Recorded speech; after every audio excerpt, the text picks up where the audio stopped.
Nityanandam Paramasukadam Kevalam Jnanamurtim Vanvatitam Gagana Sadrusham Tattvamasyaadilaksham Ekam Nityam Vimalamachalam Sarvadi Sakshi Bhutam Bhavatitam Trigunarahitam Sadgurum Tam Namami.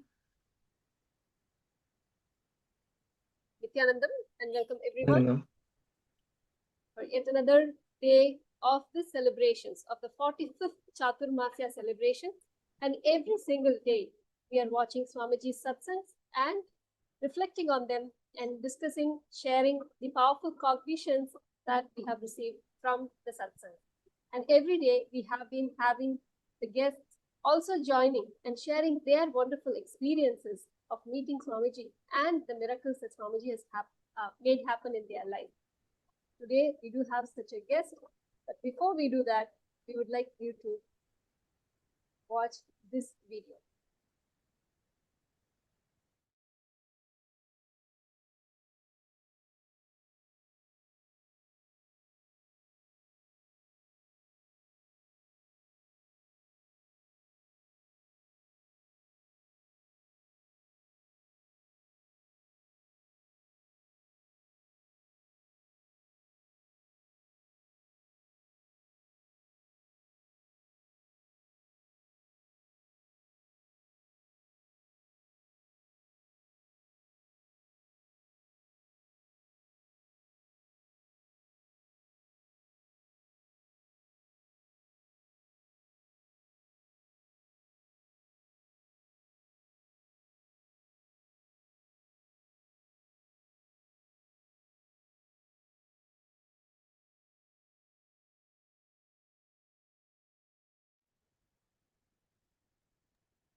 So today we are going to see the beautiful journey of one devotee who, just by following the Guru Vaak, has manifested and has become a millionaire. Such a beautiful journey and a unique relationship that we have our guest, Bhagavan Reddy Garu, and his unique relationship with Swamiji, and a beautiful journey that he has, and experiences that he has had. And by just following one simple Guru Vaak, it had led him to become a millionaire. Today, we will listen to his story, his journey of how beautifully that has happened. So now I request Bhagavan Ayya, please introduce yourself. Nithyanandam, everybody. Yes, thank you, Swamiji, for everything. So, I'm Bhagavan Reddy, living in Dallas, Texas for last 27 years and married with 2 children, boy and girl. And originally, I've got my green card, $2 lakh, $200,000 cash in the bank, and everything, beautiful wife, kids, everything was there. Then it's supposed to be, I've achieved my American dream, but I was missing the peace of mind. Trupti means fulfillment, and Shanti, that means peace. And there is no harmony within myself, around me. So I was just reading everything, following. I read all the self-help books, followed all the gurus, searched for 12 years. Finally, Swamiji happened in my life. And after that, the rest of that, Swamiji not only taught the Siddhanta, but also gave an experience of the Siddhanta. That is the greatness. Among all the things what I have noticed, I went to everybody, you name it. But the major fundamental difference between Swamiji and everybody else is that so Swamiji not only gives the Siddhanta, but gives an experience of that Siddhanta. So Swamiji used to say, I am like your GPS. Once you know the destination, you don't need me. You have your own anubhava, experience, so anubhava, right? And that is what I first. And then once I have achieved my fulfillment, and 2012 March, first 2.5 years I was just struggling. I used to think Swamiji is sometimes right, sometimes I was right. After 2.5 years, I have accepted Swamiji is 100% right, I was 100% wrong. That day, 2012 March, I have declared I am the happiest guy on the earth among the people I know. For now, more than 12 years, I'm the same guy, same energy, unbelievable. And no, I've been And after that, nothing else is stopping me. Once I have achieved my fulfillment, then I want money. And I used to say, I don't know if I'm allowed to say or not, but always now I say, paisa mein paramatma hai. Paisa nahi to kuch bhi nahi hai. You can't even offer agarbatti to God. So you need, now I have achieved fulfillment, trupti, everything, happiness, but I need money. I want money. So every time Swamiji want, what do you want? Money. I want, what do you want? Millionaire. You know, that's what it is. And Swamiji told me, once I asked Swamiji, Swamiji, I want to be a millionaire. Okay. Usually Swamiji always says tadastu. But for me, he said, okay, Bhagavan, I will give you. That time he used to call me Bhagavan. No, Bhagavan Reddy. Yeah. So he used to call me and then he said, you stop watching movies, I'll make you a millionaire. Man, I love movies, but I love money. So what do I say? I stopped giving up. That is Guru's word. I stopped Swamiji's words. I stopped watching movies, and that's it. You know, the rest is a history. Then and also Swamiji taught me the secret, how the basics of how to do the business, and that's it. Even today, I follow the same things, and I teach everybody. And a lot of people who respect my success or looks up to me, they follow the same things. I said, Swamiji may not be a guru, you don't have to follow Swamiji's Guru Vaak, but Yes. this made me success. If you want to use, same thing. Yeah, so they also follow the same. Wonderful. Yeah, so it's a quick, you have quickly shared your journey in a very quick way, but we would like to hear from you. How did you meet Swamiji? How did that meeting happen? And today, you are a successful businessman, and we just wanted to share this video before listening to your journey. So I get. Good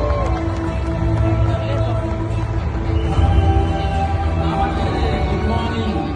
You all can hear me? Yes. Namaste. Good morning. And great to see you all. And today's thing, let me think of my Guru and then. Thank you, Swamiji, for everything. And he is the one. And now, the dispensable, right? You know what is the dispensable? They have added indispensable. They have added in the dispensable. It became indispensable. My Guru told me, hey man, you are not indispensable in your job. If you want to be indispensable, be your own boss. Can you believe that? I didn't understand. I said, I don't have the skills to do. He said, decide anything. And decide whatever you want to do. Decide to have a financial freedom and do anything towards the goal. Can you believe that? It's so simple. Make a decision what you want to achieve and do anything towards the goal. For example, you want to watch a movie and you want to make $1 million. And if you watch a movie, is your action going towards your goal? No. Then, if you're not going towards your goal, what are you? Are you indispensable in the job? No, you are dispensable. You know what dispensable means? You are like a tissue paper, man. The purpose is over. Right? You are like a tissue paper. You get laid off. Sometimes nowadays you get laid off through AI. Have you heard of that? When I heard that, people in Microsoft, built AI and AI sent an email, now we don't need you, you're out. And I was shocked. I thought nowadays, social media, you don't know who to believe. I was asking one of the trainings in our team and asked them, hey, is that true? And one of the person said, yes, it is true. How can he say? And he said, I want to change the person identity. He said, I'm one of them. Wow. You see what I'm saying? So are you indispensable in the job? No. And what do you want to do? Be your own boss. And what is the opportunity we are on earth? This is the greatest opportunity on the earth. I can look into your eyes and say, all my life 24/7. Why? How much I spent? Maybe $100 to get started, and then maybe $1,000 to do, and we made $6.5 million cumulatively to add up last 10 years. Isn't that good? $1,000, $6.5 million. You know how big is my team? 30,000 people in my hierarchy. 4 CEOs, 1 EVC. I'm very proud of Raghu and Jyoti. Jyoti was the one, started this, right? Big Raghu game, so that is what it is, right? And then what up? If you add up all our 7 years accumulated, how much we made? 160 million income on 1099. Is that amazing? 161 million all our team. Isn't that amazing? And so for me, I have this is, I want my team to be more successful than me. How many people on the earth can tell you that? Only your parents say that I want.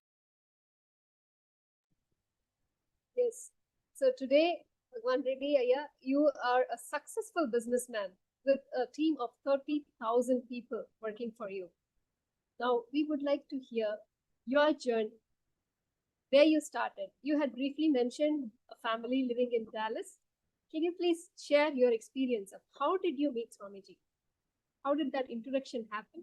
And how did you get from there to here where you are today?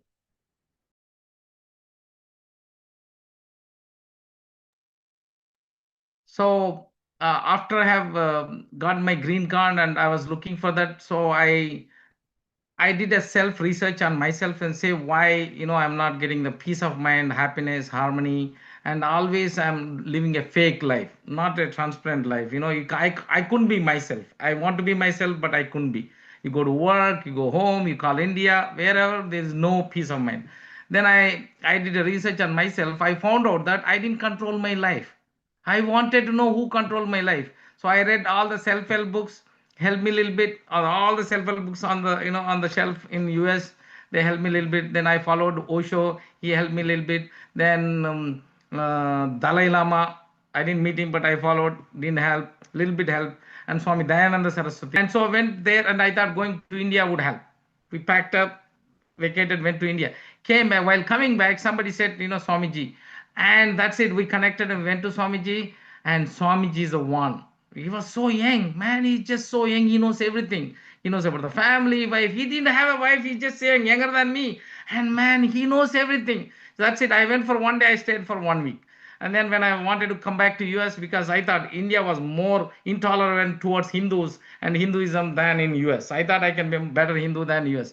I mean in US than in India. So when I was able to come back, then we met Swamiji and my wife insisted that Bhagavan, I never asked you any gift. Let's attend that LBE, Life Bliss Engineering. And we attended a 90-day program and we didn't know where to put our kids. My kids were young, so we put in the Gurukul. We attended a 3-month course.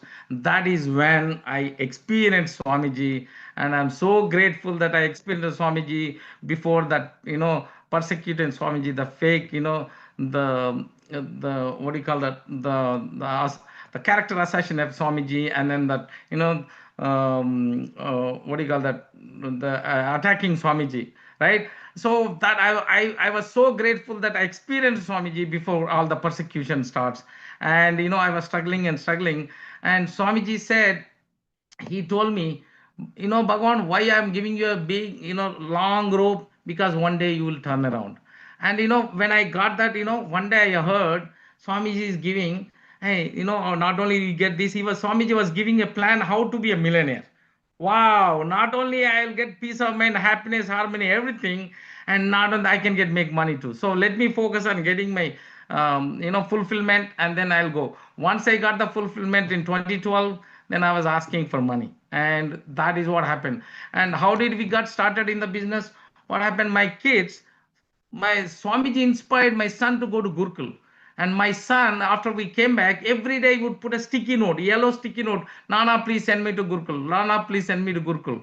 Nana means father, dad, right?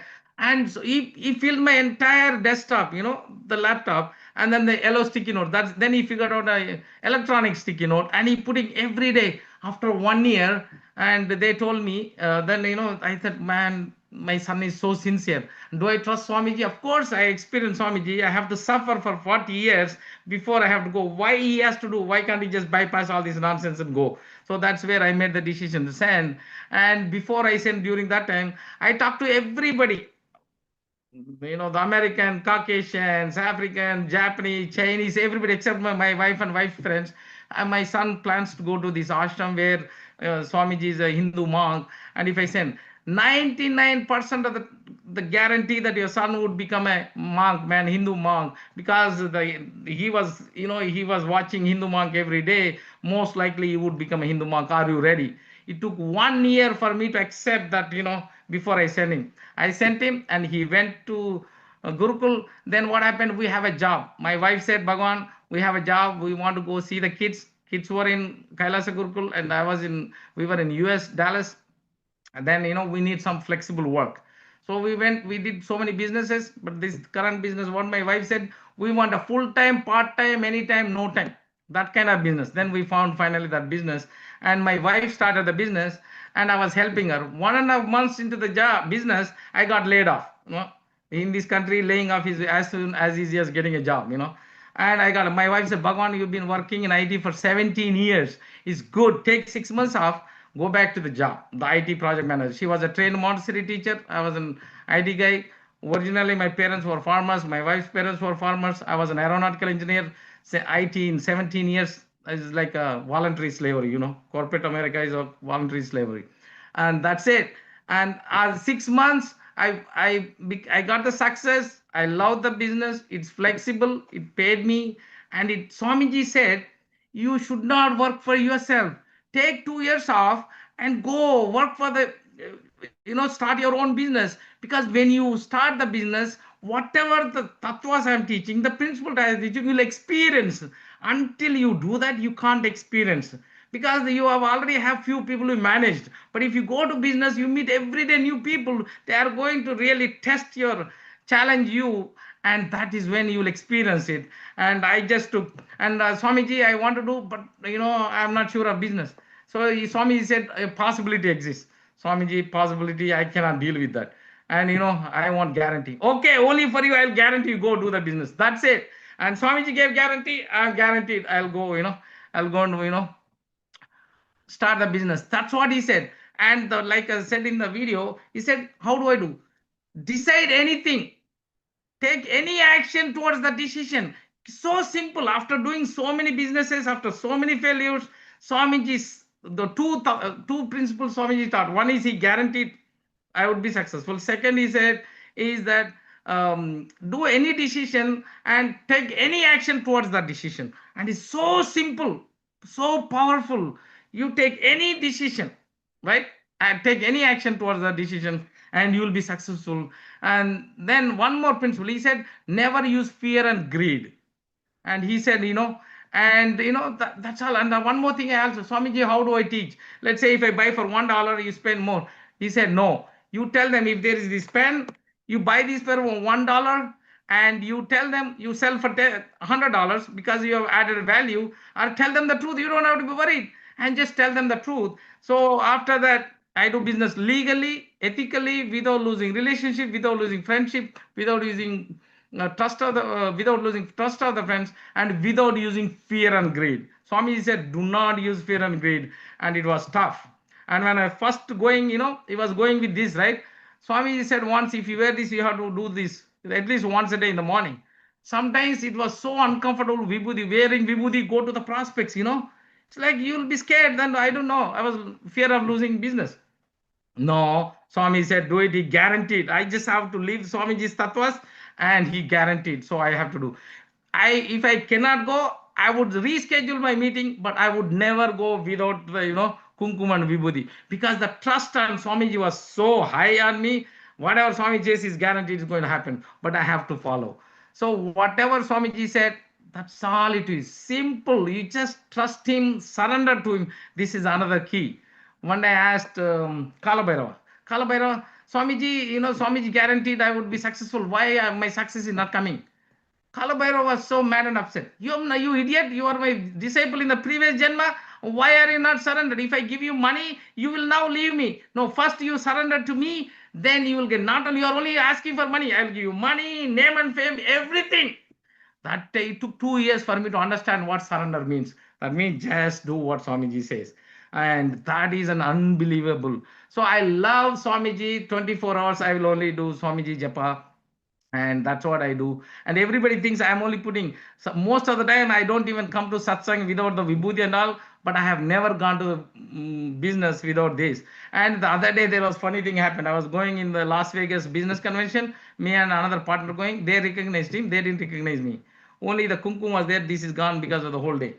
And wife was saying, this is Bhagavan Reddy. No, he doesn't have this, the vibhuti, he is not Bhagavan Reddy. They were fighting. Finally the guy came running and said, are you Bhagavan Reddy? I said, yeah. I know, because you didn't have this vibhuti, I thought you were not Bhagavan Reddy. Bhagavan Reddy means vibhuti has to be there, That's what they have seen me like that for 10 years. And so it's a brand. If no Vibhuti, and not only that, lot of Swaminarayan disciples, ISKCON disciples, and so many other Hindus, and we always used to go to the bathroom and wipe it. After seeing me, then now they come in the, with their own, kumkum and Vibhuti are their own, the standard, the protocol, the standard traditional attire. And also, and my wife always used to wear like if somebody sees her, they think we just came out of village. That's what they used to think. Oh, you came from India recently? Are you visiting your kids? No, we've been in this country for more than 20 years. Oh, really? But you look like just like you came yesterday. Yeah. So now this time 10 or 20 people wore sari to the business convention where 5,000 people attended the business convention. So now they have a tremendous amount of strength to be a Hindu and to be yourself.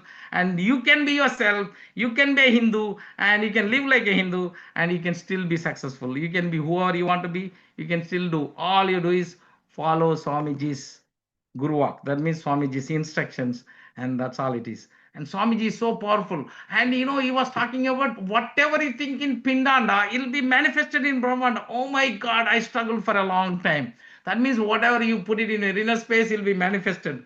Now I'm teaching that. I tell them if there is no Western philosophy, I tell them.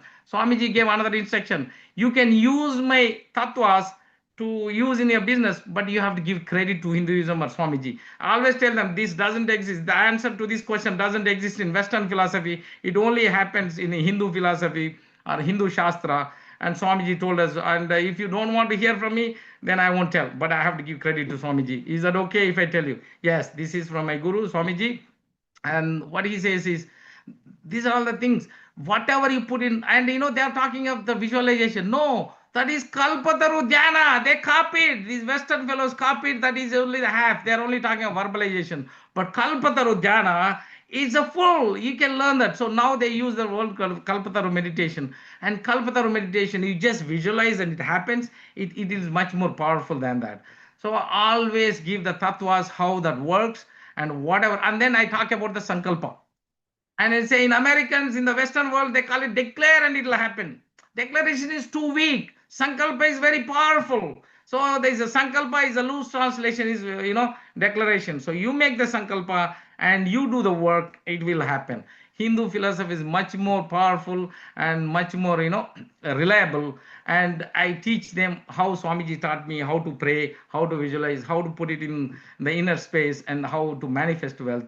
Not only I have manifested, I have coached, mentored so many millionaires. So many people became successful. So by using Swamiji's tattvas, and they always say, sometimes they get stuck.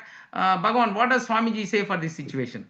I said, go to Swamiji. No. Okay, you just tell me whatever you know. So I translate for them what they say. I can quote where which Shastra, they are copying and how it is. So this is so many things. It's so powerful. They can manifest. And so I have manifested so many of. How much time I have? I have so many things to share, ma. You have time? Okay. So initially, Swamiji said, if you are scared, you initially start experimenting small. So I started experimenting at work. Swamiji said, stop taking sick leave if you're not sick. That's my first experiments in the office. If you're not sick, ask yourself, am I sick? Yes, take sick leave. Am I sick? No. Is my son or daughter or my parents or wife are sick? No. Then go to work. And first 1 year, I never got sick. Everybody shocked. Hey, you have your sick leave is expiring. That's okay. I'd let it go. I couldn't say that time. My guru said I'm experimenting. But now I'm saying, but that time I said, oh. So then the trust in the office went up.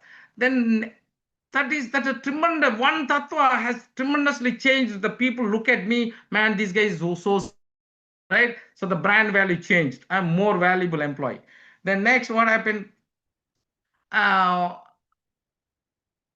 So he started telling that don't take the leave. When you're upset with your manager, when you're upset with the job, and usually you underperform. Swami said, no, this is unthinkable. Only Swamiji can teach you on the earth. Nobody on the earth can is teaching. What he said is, overperform. If you're upset with the manager, upset with the company, overperform. That way you have a highest marketing skills.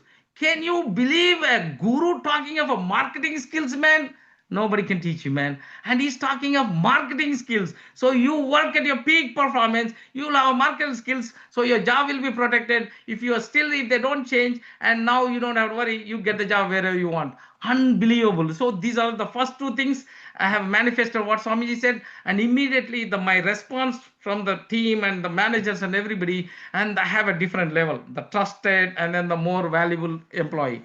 One more thing, Swami said he has initiated me with blessings that Vaak Shakti, whatever I say will happen. So sometimes I don't feel like attending meetings. I'll just say, Swamiji, please cancel this meeting. And Swamiji also said 80% will be cancelled, but if it's not cancelled, go attend. Because then the cosmos thinks, you should go and attend. 80% I have always tested.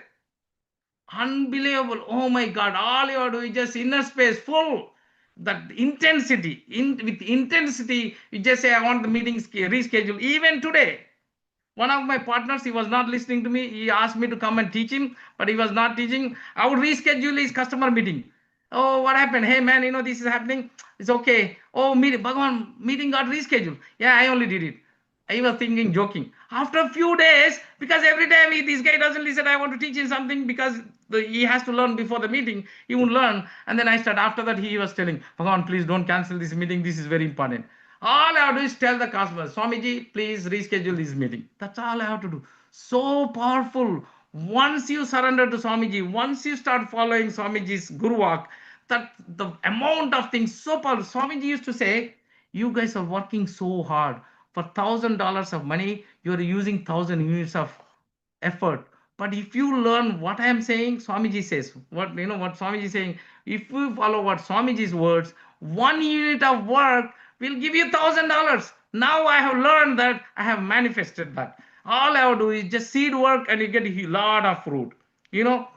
That's unbelievable, what Swamiji was saying. So that is what you have to learn. You just have to do. Then Swamiji is saying, don't plan too much. It took 2 years for me to understand.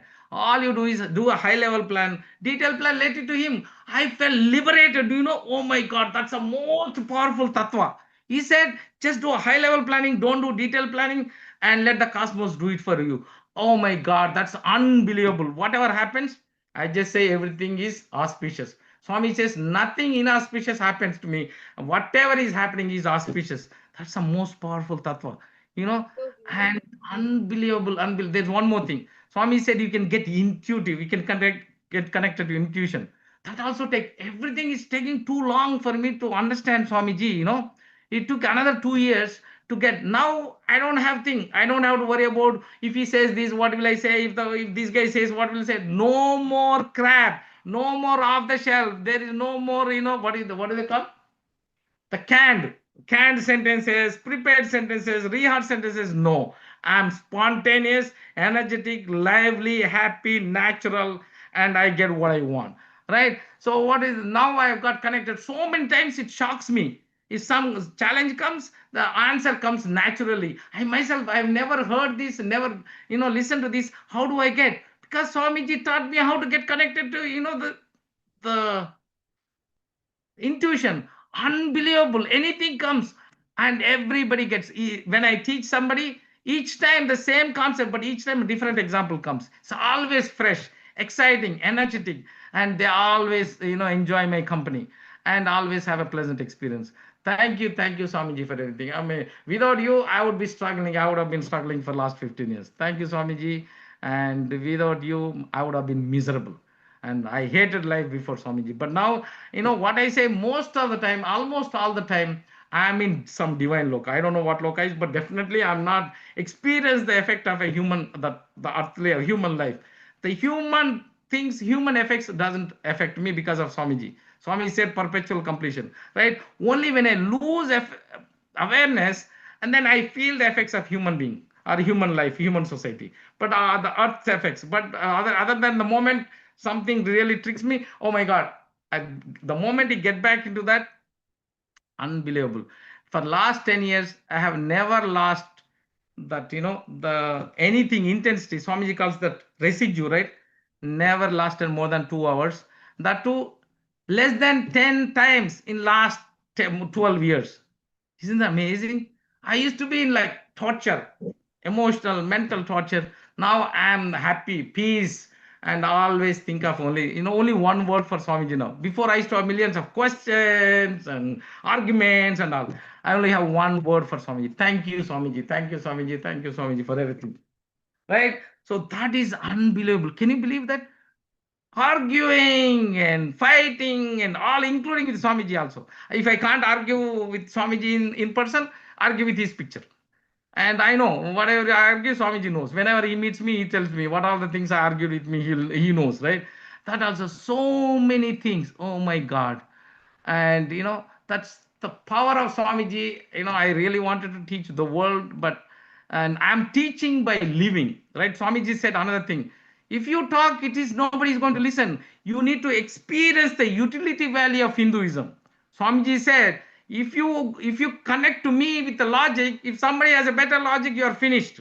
So you need to experience me beyond the form. You need to experience the utility value not once in a while. You should experience daily basis. If you experience the utility value of Hinduism, utility value of the Swamiji's tattvas, the Swamiji himself, once you experience the Swamiji, and then nothing is going to shake you, right? And that is what I have experienced, Swamiji. It took a little while, but I'm glad I just persisted, because there's nobody. Without Swamiji, I have no life. If Swamiji is not there, I'm finished. Oh my God, life is miserable without Swamiji. And without Swamiji, that is the power of Swamiji, and people have to experience and have to know whatever you want, it can be manifested. We just have to experiment. Swamiji said, don't reject me, don't accept me. Have that open mind like a scientist, right? Keep an open mind, experiment. You will experience sincerely. And, that's the power of Swamiji. Thank you. Yeah. So beautifully said. Such a deep feeling connection and trust on Swamiji. And just simply, as a child following Swamiji's Guru Vaak in every aspect. And definitely that has given the result and the bliss that you have always been searching before meeting Swamiji, that yearning for fulfillment, and that also the yearning for becoming a millionaire. And both you have achieved successfully. And one important thing that you said, which clicked with me, is being fake before meeting Swamiji. Life was fake, and you had to be fake in every instance. And after meeting Swamiji, after living Swamiji's tattvas, every aspect you are able to just live freely and just express yourself. So that's such a beautiful thing.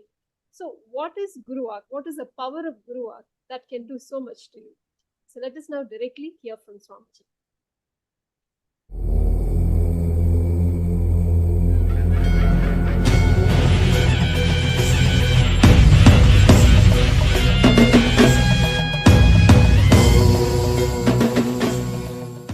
We'll now enter into the next step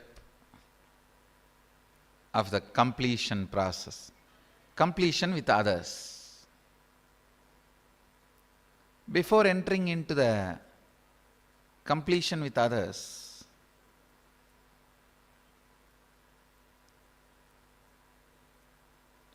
a small story.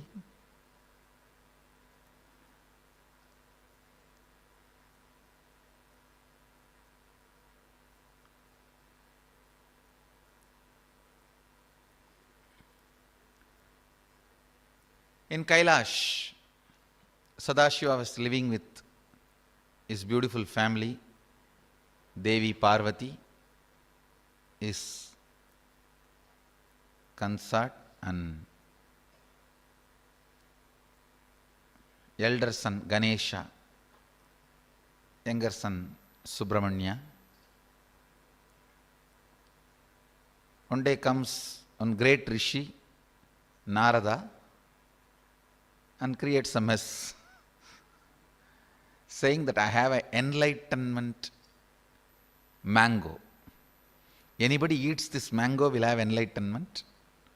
The moment I heard about it, I wanted to give it to you, Sadashiva, because you are the greatest being on the planet Earth, so I wanted to give this to you. Sadashiva said, no, I already have enlightenment, I don't want it.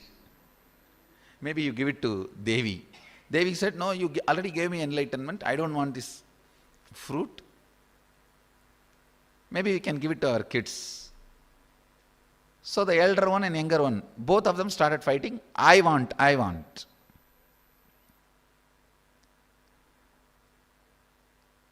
Then quickly and comes back, they will have this fruit. Even in those days, Subramanya had his own private jet, peacock.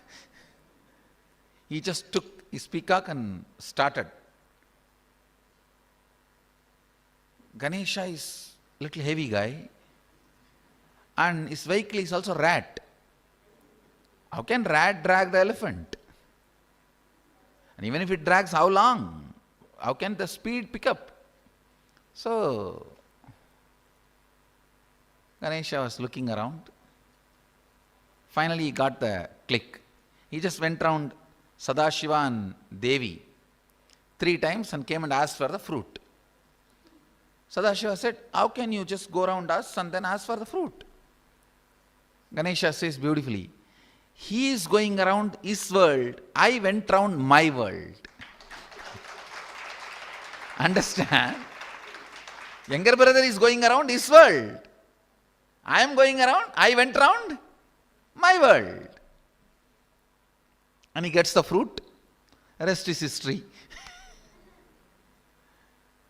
Understand, we all may live, see, perceive some things common, like this hall, all of us are seeing. But each one of us live in our own world. Please understand.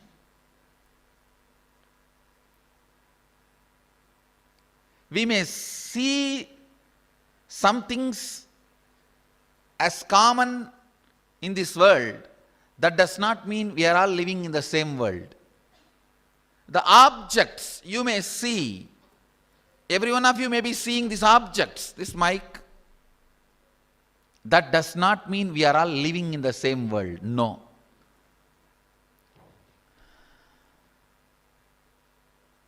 Each object, each person, each situation, all of us have our own perception. We all live in our own world. The world is fact. My world is perception. Listen carefully. The world is a fact. My world is a perception. The actual happening, the world, facts, your judgment, your labels, your ideas, your opinions, your notions, your interpretations, your beliefs, your experiences, your expectations, your memories, your explanations, your commentaries, your commentary on the commentaries, all this is your my world. How many of you understand this? The world and my world. One more example I can give. At the age of 4 or 5 in the school, teacher asks, who is the first Prime Minister of India? One kid just puts the hands up with all excitement, jumps on the chair and says, Mahatma Gandhi. Actually, Nehru, it's not Gandhi. So wrong answer. Teacher will shout, hey, why did you give the wrong answer? He will scream. That becomes a pattern in the child even after the age of 50. Even in their team meeting or the CEO meeting, he or she will not express our ideas. He or she will tell somebody, they will express and get the good name. He or she will never stand up again. How many of you have this kind of experiences? Because of something happened sometime, still holding on to that. That impacts still the way you behave.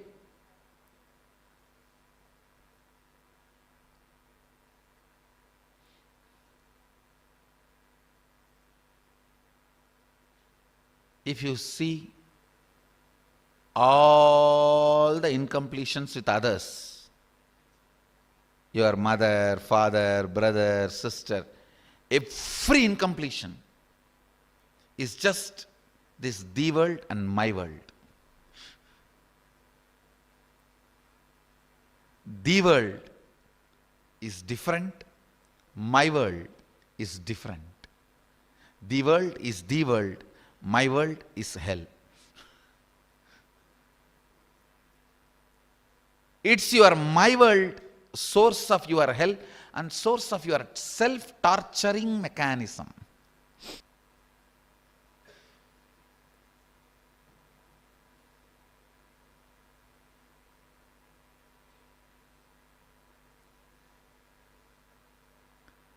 So now we will have a manana. Manana means contemplation.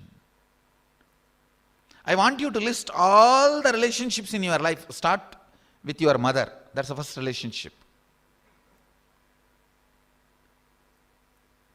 First list all the relationships. Mother, father, brother, sister. Whoever is part of your life. Whoever was very strong, whoever were strong part of your life. Sometimes your school watchman would have been a strong part of your life because constantly he allows you when you come late to the school. Actually, in my school, watchman is the only person I know. Nobody else is that close to me because he is the only one who takes care. Whenever I go, he will allow me. And whenever I am not coming, he will come and search and bring me to the school. In Indian villages, if the kids don't come to school, they will send the watchman to the house. The watchman will go and search. In the whole Indian village, you will have only 5-6 hideouts. And the kids are not even intelligent to change the hideouts. We will be sitting in the same place, ganging up, and he will come and beat all of us and take us to the school. And somebody who was important part of your life, even if the person is not there, list their name. You don't have to list everyone. Whoever was important part means whoever you remember with a strong connection, good or bad. Sometimes you will remember some teachers like a demon. Or you may remember some relationships like a devil. Even good or bad. Pen down. It can be even your pets, plants, trees, gurus, God, gods. Sometimes you develop certain kind of a relationship with different gods. Initially you are attracted to Hanuman and suddenly you think Hanuman is not listening to you anymore, then go to Shirdi Sai Baba and after some time you think Shirdi Sai Baba is also not listening to you, then you catch Ganesha. People have some Hinduism gives you the right to change your Ishta Devata. Actually, it gives you the right to worship the way you want. This is exactly the word Sadashiva is uttering in Agama. He says, I give the right to worship the way you want. First list out all the relationship. Then make a column. For example, your incompletions with your mother. Write the incompletion. Write the world. Actual incident happened. My world. How you perceived. It's like one example I can give. You are a child playing in the rain, jumping. Your mom comes and just drags you into the room and locks you. And you hit the door, call all the bad words you know. Actual the world is your mom, due to her concern about your health, afraid of you catching cold or fever, she is protecting you. That's the world, actual incident. But your my world is, oh, this demon cannot tolerate my happiness. If I am happy, she can't handle. She will do something. I don't know where she learns all the torturing mechanism. Whatever. 。 . 。 . 。 . . . . . . . . . . . . . . . . . . . . . . . . . . . . . . . . . . . . . . . . . . . . . . . . . . .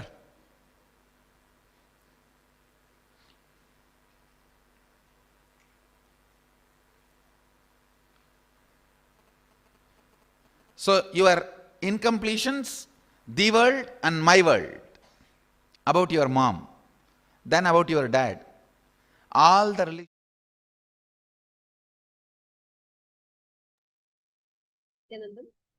So we had a beautiful success, Swamiji's revelation on the world and my world, how we experience the world we are living in. Even though all of us are living in the same world, each one is experiencing the world in our own way. So we will now lead into listening about Guru Vaak. We have heard from Bhagavan Reddy how every single word that Swamiji has given to Bhagavan Ayya, he took it to heart, took it sincerely. Of course, he himself said that it took some time for him to do that. And Ayya, you definitely have a unique relationship with Swamiji.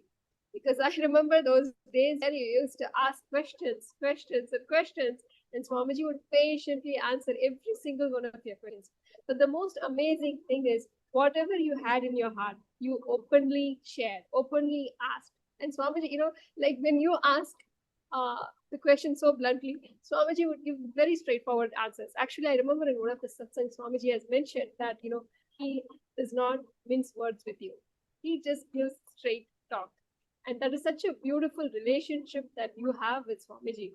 And I know you have shared multiple, tattvas that Swamiji has given, and you are living each one of them and manifesting and literally living the fulfilled life that you always wanted and living free because Swamiji is taking care of everything. I would like to ask you, is there any emotional, such a deep feeling, connection, and trust you have? Any one incident that has happened that is too close to your heart, such a sweet memory with Swamiji? Would you be able to share this? Yes. So what happened during the and after I always loved my mom. After that, I loved Swamiji, right? And during the second wave of Corona, that my mom got a heart attack, and the doctor said that she won't survive, and his last days are counted, and everybody was called in, and they informed me that my mom won't survive, so asked me to come. Then I asked Swamiji's blessings. Swamiji, what do you do? Swami said, don't go. Don't worry about her mom. I will take care of her. And my mom survived, and she was fine. So when I told them, my family, they were kind of upset, but my youngest brother knows that if Swamiji blesses, and I have the trust on Swamiji, and he'll be there. So my mom just came out successfully, and also when she came back, she wanted to walk normally, she was there and all that. And Swamiji blessed, and hey, she'll walk in, the doctor said she would walk in 6 months. And that time, she walked and came back, everything normal came back. Even today, her mind is extremely sharp. She's almost 90. Her mind is sharp. She can see very well. She can hear very well. She's extremely there. And everybody, we have 4 brothers and 2 sisters. All my mom's daughters-in-law, they all have a tremendous of respect, and she has a tremendous amount of influence on them, and she has such an amazing thing. So what Swamiji guaranteed, and which I listened to Swamiji, that is there are so many things, but this is deep to my thing. Imagine trusting Swamiji that the doctor said she cannot survive, but Swamiji said, I will take care, don't go. That's it. I didn't go. That's such a huge deal, right? You love your mom, and you don't want to miss her last days, and everybody saying they were last days. Doctors are saying, and my family shocked that I was saying, nothing, she'll be fine. I got blessings from Swamiji, and she'll be fine. So I won't be coming, right? So that's the deepest. How many people can trust that? That's a huge. I had so many, but this is the most deepest thing happened to me, that Swamiji says it's done. If Swamiji says blessings is guaranteed in my inner space, right? Like Swamiji, somebody says, okay, the world and my world. In my world and the world, Swamiji says blessings, tadastu. That's all it is. I will take care. That means it's guaranteed in my inner. In my world, it is guaranteed. And what kind of guarantee? I have so much trust on Swamiji than all those expert doctors. That is the deepest thing happened to me. After that, like my family started trusting Swamiji's blessings. Now they started asking for his blessings anytime they need. And recently, another family members, they wanted some help. They said, can you please get Swamiji's blessings? You know, so now before they stopped talking to us because we were following Swamiji. My in-laws, my wife's parents said, do you want your own parents or you want Swamiji? And we said we want Swamiji. So they said they dumped us. They didn't talk to us for the whole world dumped us for 6 months. We dumped the world for Swamiji. Swamiji said, you dump the world for me and you will have me and the world. It only took few years that now and everybody, in my business, they queue up to talk to me and in real life and then everybody wants, they're always surprised.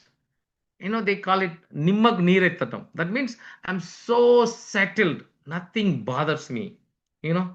And it seems in my house, I'm the black sheep. I was the black sheep. That's what my mom loved. Until I met Swamiji, I was treated, how they used to treat me?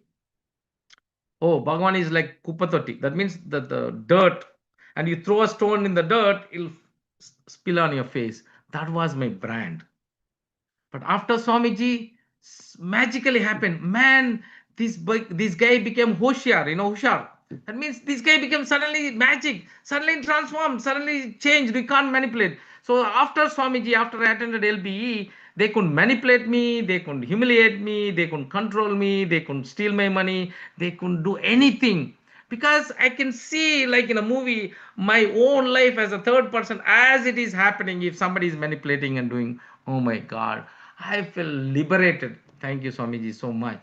And so much things have happened. Supraja used to tell me, like I was married by 9, that time, 9 plus 2, 11 years I was married. Bhagavan, everybody's manipulating your own family, your own brothers, sisters, and your close friends, everybody's manipulating you. I couldn't see because that I was emotional blackmail, right? But after Swamiji, I could see everything in life. And not only that, before I had to fight, now I don't have to say anything. Once I know that, this there, and their weapons don't work on me anymore. They use all the astras, all kinds of manipulation, blackmail, everything. Nothing works on me except truth.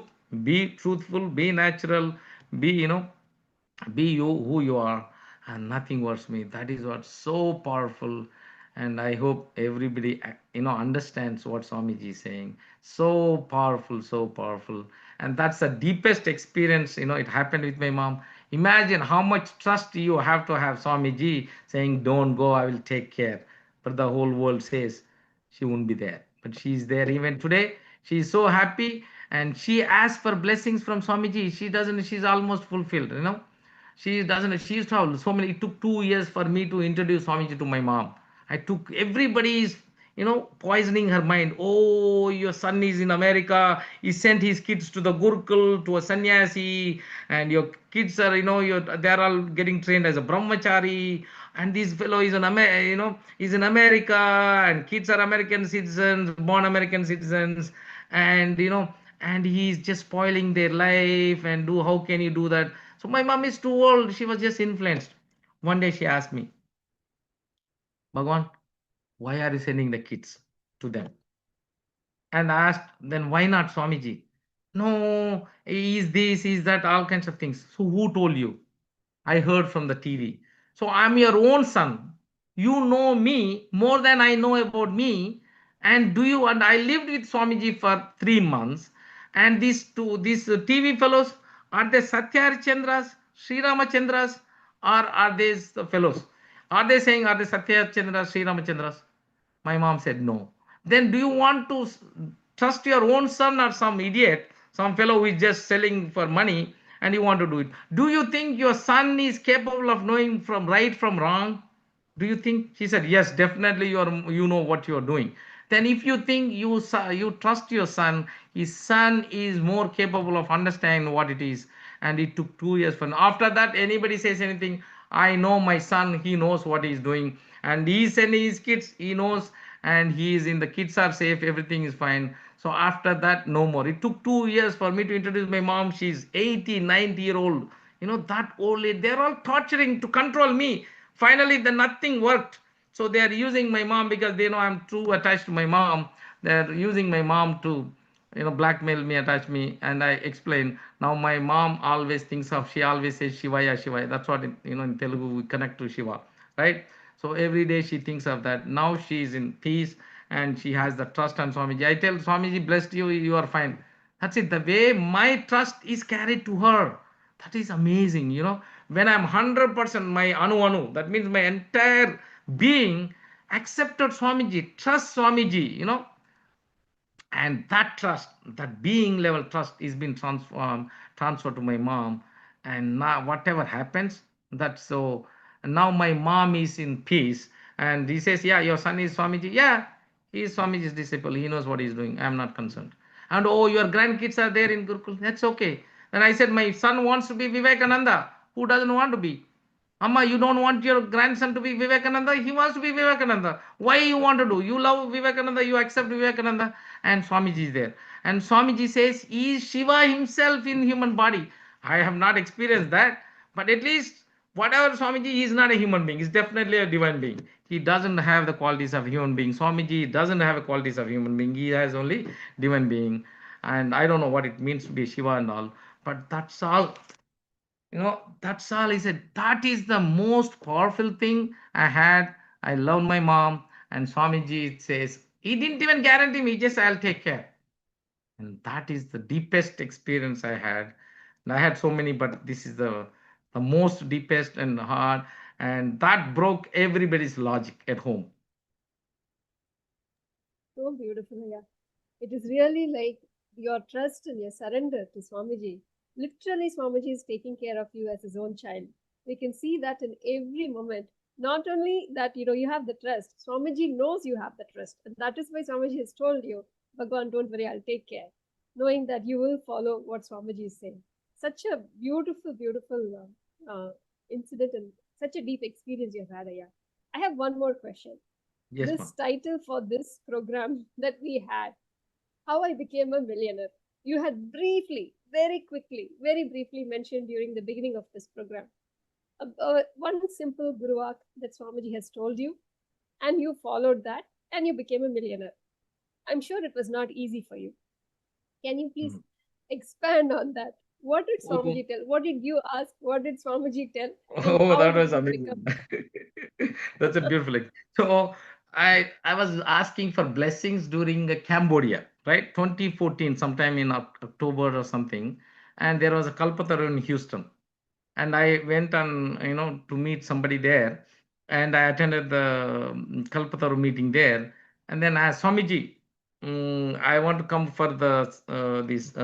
I want blessings for two things. One is for coming to Cambodia IA, and second one is I want to be a millionaire, right? Swami said, yeah, I will make you a millionaire, but you give up your movies. Oh my God, that's the thing, right?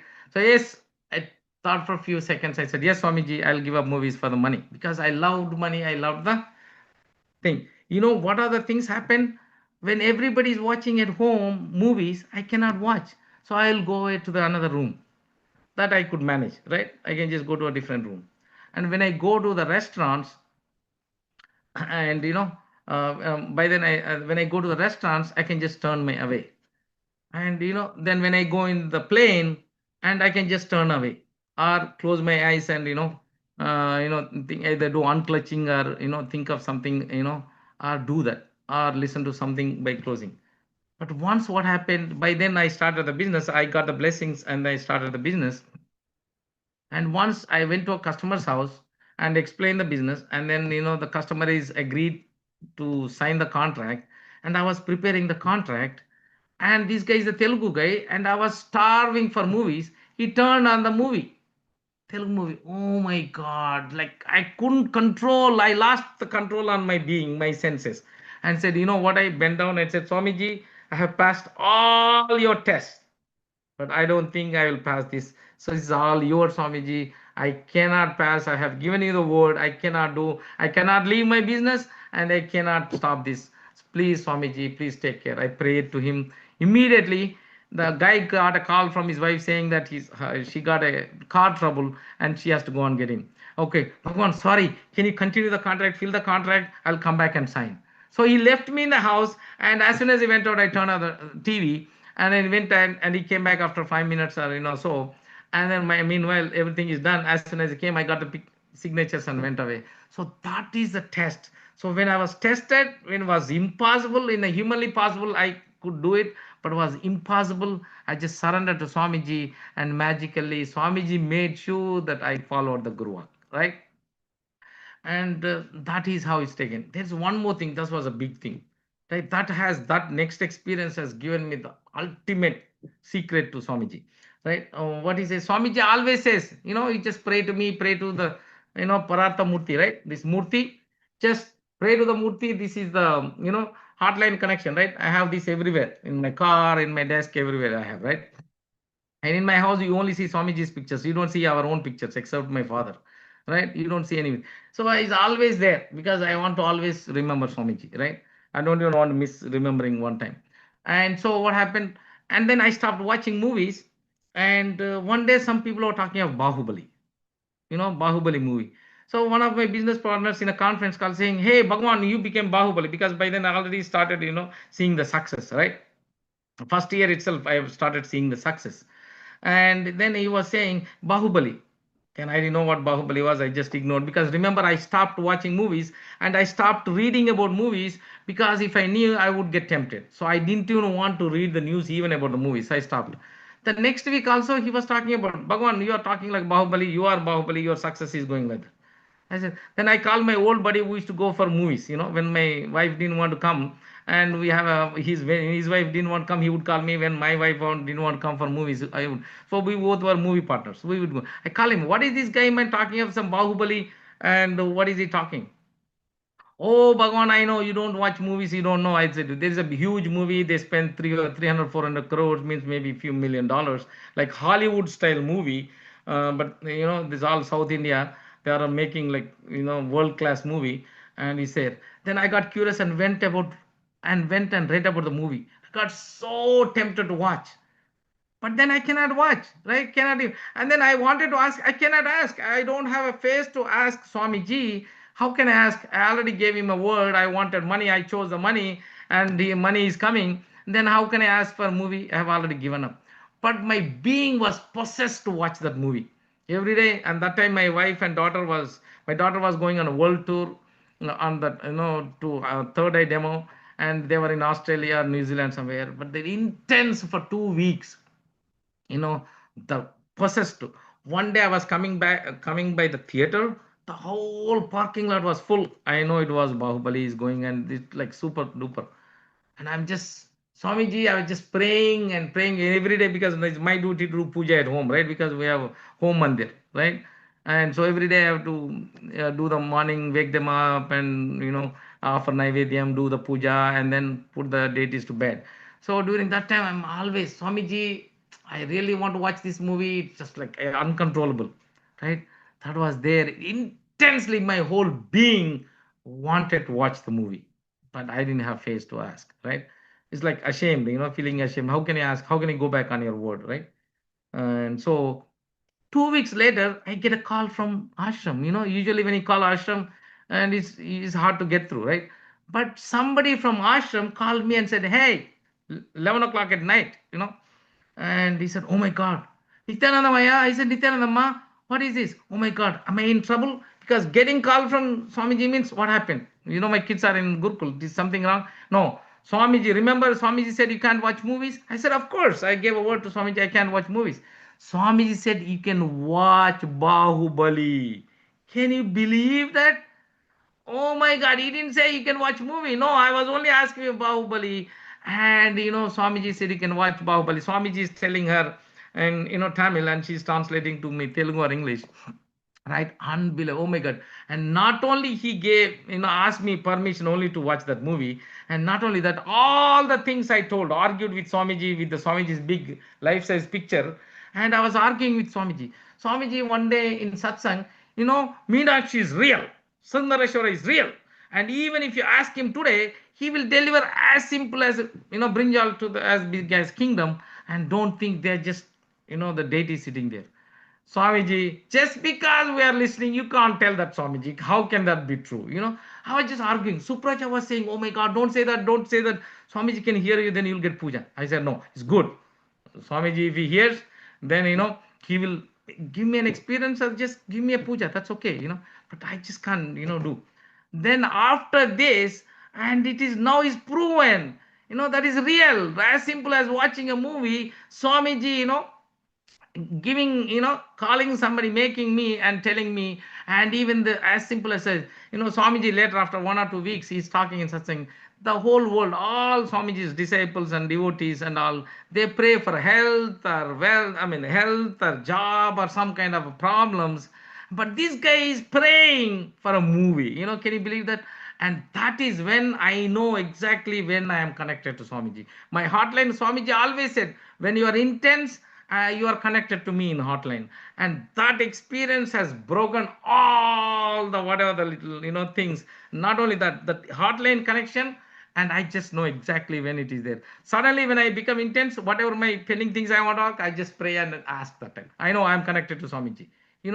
That one experience, oh my God. And that taught me whatever is Swamiji's teaching, we think is casual. No, whatever he's taking is 100% absolutely true. You just experiment, like Swamiji said, just experiment with open mind. I guarantee on behalf of Swamiji. After that, what I've been telling all my business partners and all, you pray to your Ishtadeva. The way Swamiji taught me, I will teach you, the Kalpataru. And I am the self-declared brand ambassador of the unknown, unseen God. And you hold me accountable for the prayer. That is the trust I have on Swamiji. You pray to your Ishtadeva. The way Swamiji taught me, I will teach you. And you hold me accountable for that prayer. It's guaranteed it will happen. That is the level of trust I have. Can you believe that? I am So declaring, beautiful. I am promising on behalf of unknown, unseen God because of the trust I have on Swamiji. Swamiji taught me, and if you pray the way Swamiji taught me and you do it, and it's guaranteed, the energy will make it happen. Swamiji is not that 6 feet, like as he said, right? Swamiji himself is cosmos, he is energy, right? And he's not that. I don't have the experience. I always want to see the Shiva in his the Puranic form. Haven't seen, but definitely whatever Swamiji says, it happens. He is not a human being, that much guaranteed, and he's definitely a divine being. But I want to experience Swamiji as an avatar So himself beautiful. when that will happen. But that is whatever it is. Swamiji says, I am guaranteeing on behalf of Swamiji, and they are all coming back. And every 6 months we have this business conferences. They come and ask me, somebody asked me blessing. Swamiji initiated me to bless others. And when Swamiji initiated me to bless others, he said, hey guys, and when you bless, and they will touch your feet, they will bow down to you, they'll do all kinds of things. Do not hold back. Close your eyes and pass it on to, okay, yeah, so pass it on to Swamiji. So the wealth manifestation. So when I blessed, it is their wealth is been manifested, right?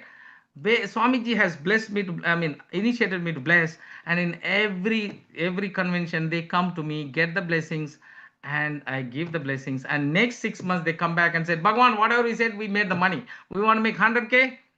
Money is manifested, and we wanted 200K, 250,000. Yes, it happened. So the wealth is manifested, right? This particular breakthrough has given me, and that given hopes to hundreds of people. Definitely 100 people or more than hundreds of people. They have experiencing and they are manifesting wealth with this, Swamiji's tattvas. The way you pray and the way you make the sankalpa, the way you do the kalpataru dhyana meditation, and you will be manifesting the wealth. And that secret I have learned from that experience. And everybody, not only me, lots of people are also manifesting the wealth. That secret helped me. So beautiful, yeah. See, not only you are blessed to manifest, Swamiji has blessed you to bless others to manifest. And every single one of them is manifesting. It is your deep trust that you have on Swamiji that is making all these miracles happen. And it is our own ideas that we carry about wealth. It is impossible, it is difficult, it is only for those people or people with money or arrogant or whatever ideas that we carry about wealth, which makes it impossible for us to manifest. When those ideas are completed and when we have the right cognition about wealth, Swamiji says, wealth is your own extension, an expression of yourself. So when that completion happens, simply the wealth starts manifesting. And beautifully, Swamiji explains this science of how to manifest the wealth. So today, let us hear from Swamiji on how to manifest the wealth.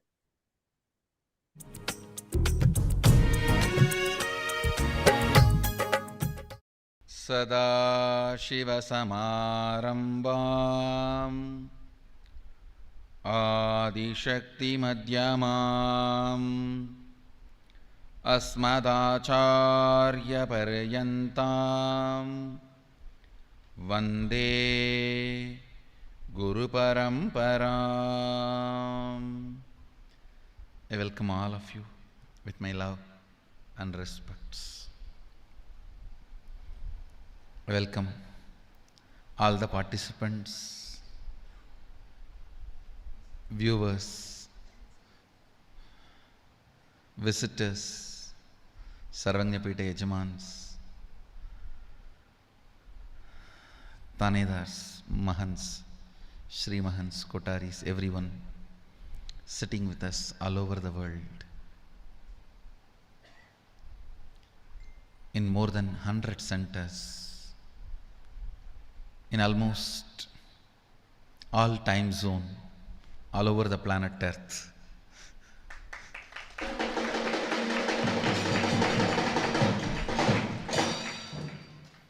I welcome all of you with my love and respects.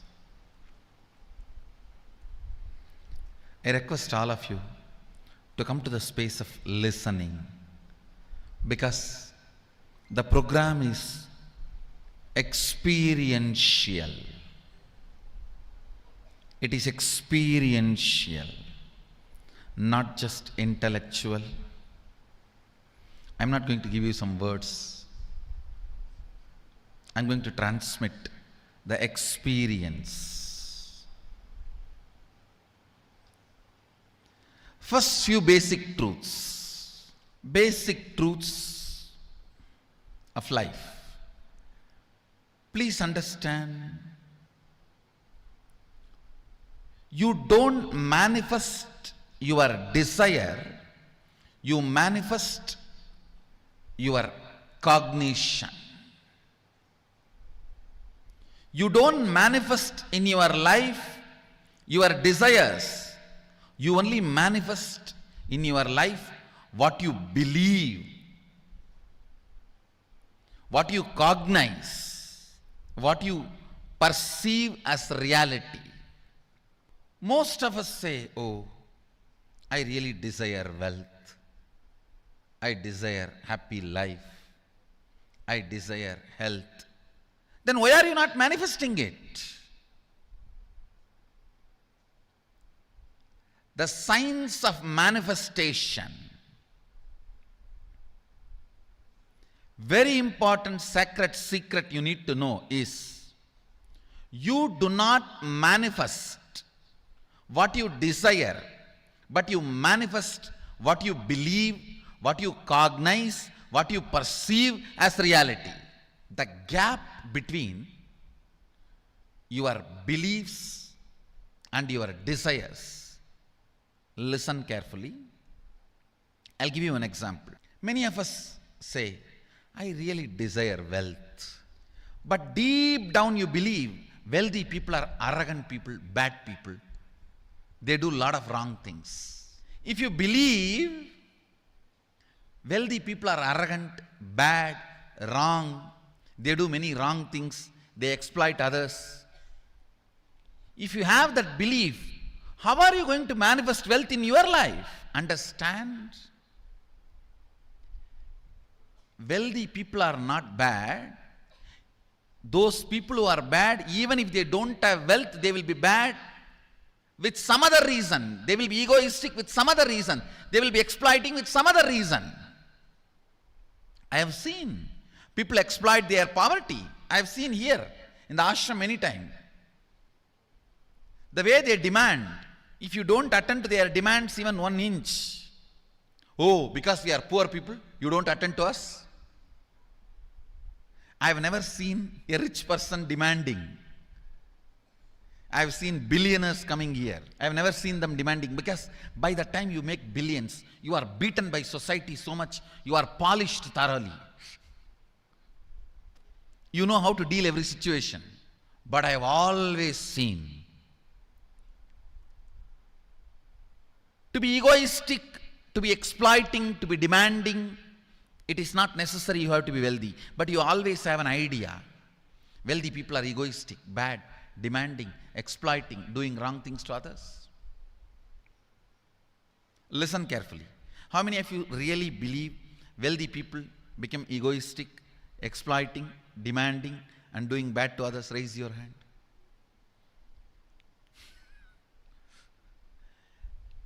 When you believe something, you will manifest only that. You don't manifest your desire. Your desire is very superficial. Your reality is made out of the stuff called your perception and cognition, belief system. Your reality is not made out of your desire. Your desire is not the material out of which your reality is made. Your perception is the material out of which your reality is made. If you desire wealth, but you believe, perceive, cognize wealthy people are bad, or wealth is too much responsibility, naturally you will not manifest wealth in your life. The gap between your desire and your you desire wealth, but you believe it's almost impossible for you. Various reasons. The fight which goes on between your desire and your belief is mental patterns. That is mental patterns. Listen carefully. This whole 2-day program is all about wealth. I'll be helping you to complete many of your wrong perceptions, cognitions, beliefs about wealth consciously, experientially. I tell you, in the modern day, tons of researchers are proving one truth. I can give you at least 1,000 studies and researches. Anything you cognize, you create a certain energy field about your cognition. You attract situations, people, everything around you to make that cognition into reality. All you need is will persistence. Will persistence means not next 12 years sitting and doing meditation. No, I don't call that as a will persistence. Your decision, you are not going to give up your intention, is all I call will persistence. You can continue to be eating, sleeping, driving, doing your routine. You are not expected to sit under a tree and close your eyes and do something till your jata grows and penetrates the ground. No, I don't call that as a will persistence. Deciding not to give up on your intention is will persistence. I'll repeat this basic few principles because I'm using many new words, technical terms. Listen. You do not manifest your desire, you manifest your belief. You always desire health, but you strongly believe Your dad had diabetes, you are going to have it. Understand? That's a difference between desire and belief. You desire health, but you believe strongly, oh, my father had diabetes, I think I'm almost there. Unfortunately, the science of manifestation is not what you desire, but what you believe. The science of manifestation is not what you desire, but what you believe, what you cognize, what you perceive. The gap between your desire and your perception, that is what I call mental patterns. It goes on affecting you, understand? Your mental patterns goes on affecting you, but you always tell, I am too busy to repair myself. Okay? Sit in a broken car and go on be rotating the handle or pushing and pulling the gears, do whatever you want. You are not going to move 1 inch. And if somebody says, please, why don't you repair your broken car? You are not moving. No, I am too busy to repair. I can't get down now and repair because I am hurriedly going to some place. That is utter stupidity. Let's get down and repair. Let's get down and repair. If we are not moving, if we are stuck somewhere, let us not give reasons. Let us be really ferocious and clean it up. Let us be really ferocious and clean it up. Listen intensely. You also start cherishing from young age. Stress-free, relaxed life means poverty. Please understand, if you look in and see your visualizations about stress-free, relaxed life, it is always indirectly associated with poverty. You strongly believe carefree life means irresponsible, means no responsibility.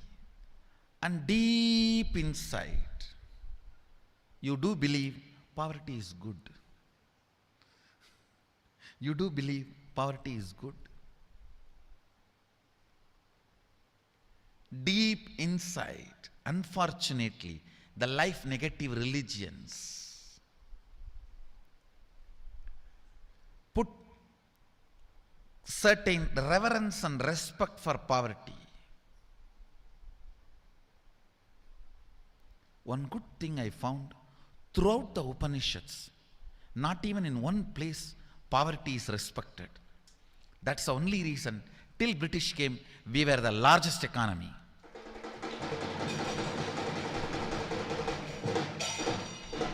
India need to know, poverty is because you gave up Vedic lifestyle, not because you lived Vedic lifestyle.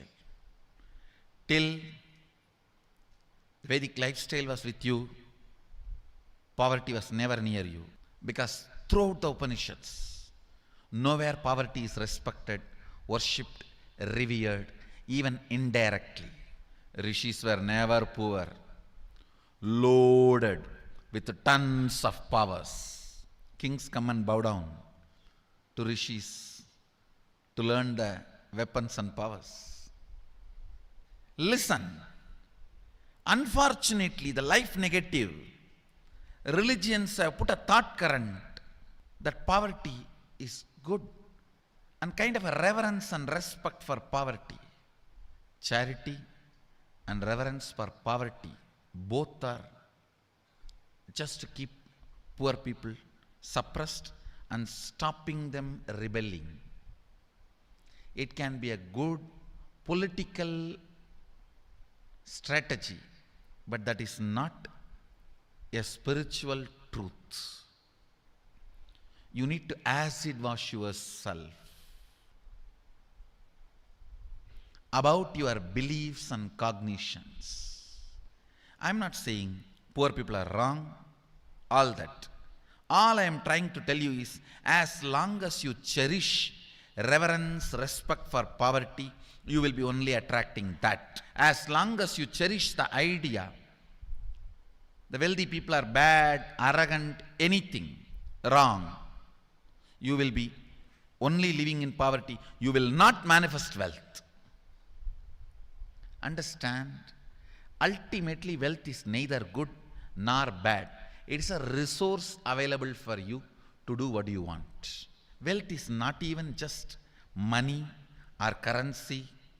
Money is one wealth, currency is one wealth, the assets are one wealth, and being alive, active is one wealth.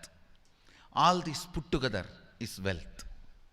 It's not just currency, it's not just money, it's not just assets, it is being active also. All the four put together is wealth.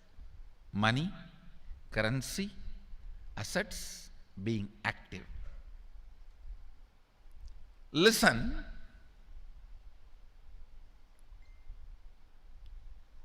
Wealth is neither bad nor good. It's an utility. It's an utility, that's all. If you want to have, manifest in your life. If you don't want to have, leave it. It is that simple. That is where the problem starts now. No.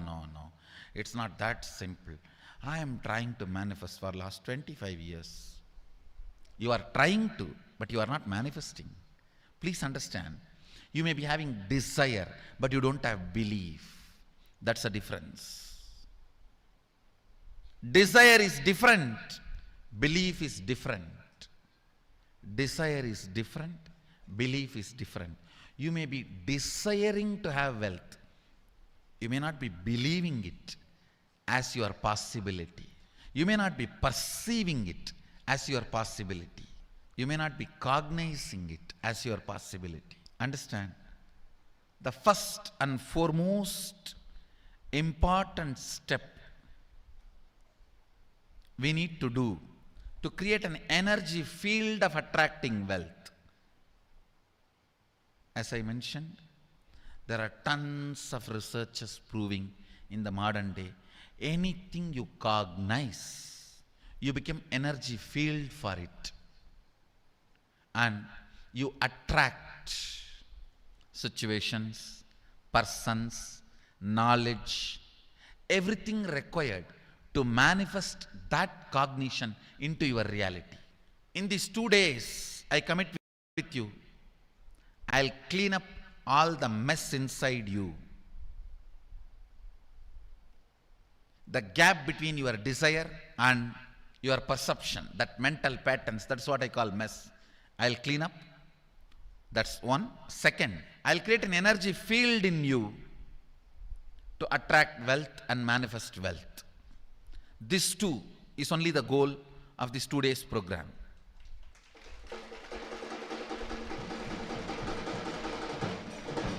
And I commit with you, I'll do it.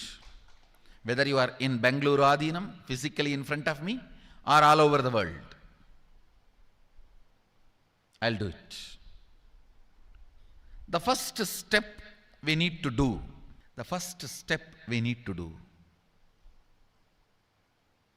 looking back, the gap between your desire and your cognitions, how you started perceiving wealth, money, how you started perceiving. I can tell you a small story. First time, how I was introduced to money and started interacting with money. I still remember my 3rd birthday. My father has given me a Ganesha who actually ate food. If you have read my biography, you would have read the incident. If you are interested, you can go to YouTube where I have narrated the whole story. I was given that Ganesha as a gift, and I was so curious and busy with playing with the deity. And then in Indian village we have a habit, all the family elders will give coins on the birthday as a gift to the kids. So I was sitting and playing with my Ganesha, and all the family elders came. I am supposed to bow down to them. It's a tradition. So I touch their feet and they will give money. A lot of money got collected. Must be some 70, 80 rupees. In those days it's a big money, and for a kid it's a too big money. And it was too much of coins and notes, so my father helped me to pack the whole thing in a hand key. So I looked at him and asked, what should I do with this? He said, you can buy whatever you want.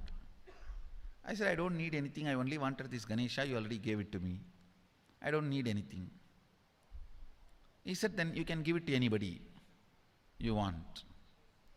So I just called all my cousins, brothers, everyone was playing. I grew up in a large joint family. 27 of us grew up together. So it's almost like a one school, small school. So all of them are playing.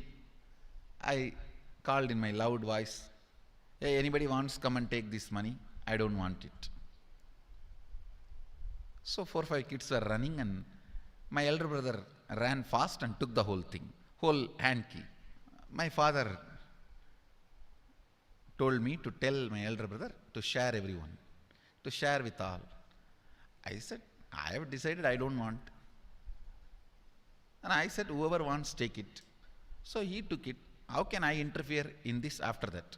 It's up to him. I will not even interfere, giving any further instruction to how they should share or who should share and all that. I said, I don't want. That's my first relationship with money. I still see very clearly that's the same relationship.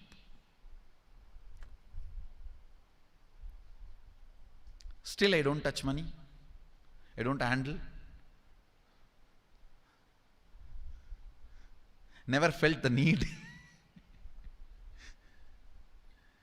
Anyhow, I am not saying this should be your pattern or this should be your... I am just giving you an example of how I started relating with. So now dig out how you started relating with money. That was actually my completion with money. I touched first time money only to give dana. Still I am doing the same thing. Still I touch money only to give dana. How you cognized money, wealth, what all your perceptions and beliefs and cognitions about money. Let's dig out. Let's get them out first. The moment you remember money, does it bring tremendous pain, suffering, impossibility, all that in you? What is the emotion or energy it invokes in you?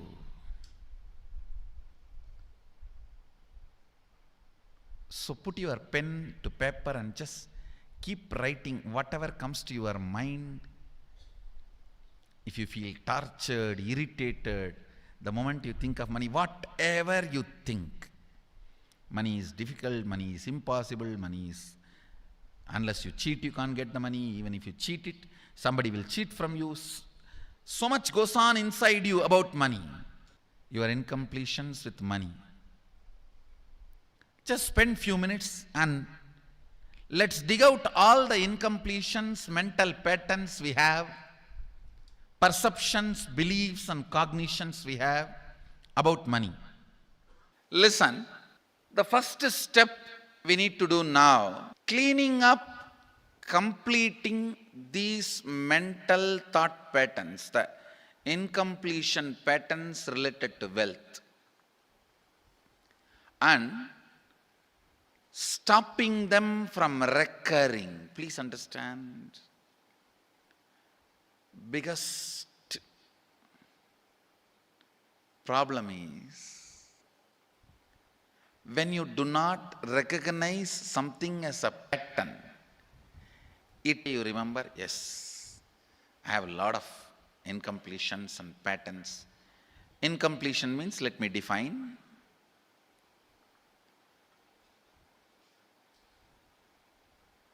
Your past sitting in your present, not letting you live your future, is incompletion.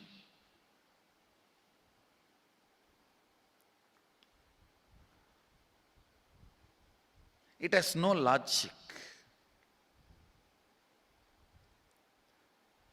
Because you lost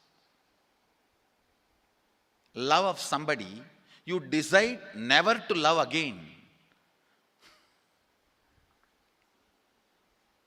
It has no logic.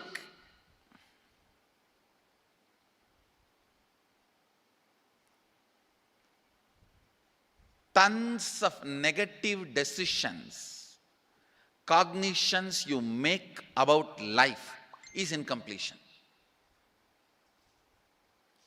I'll give you one small example. 8-year-old kid is in the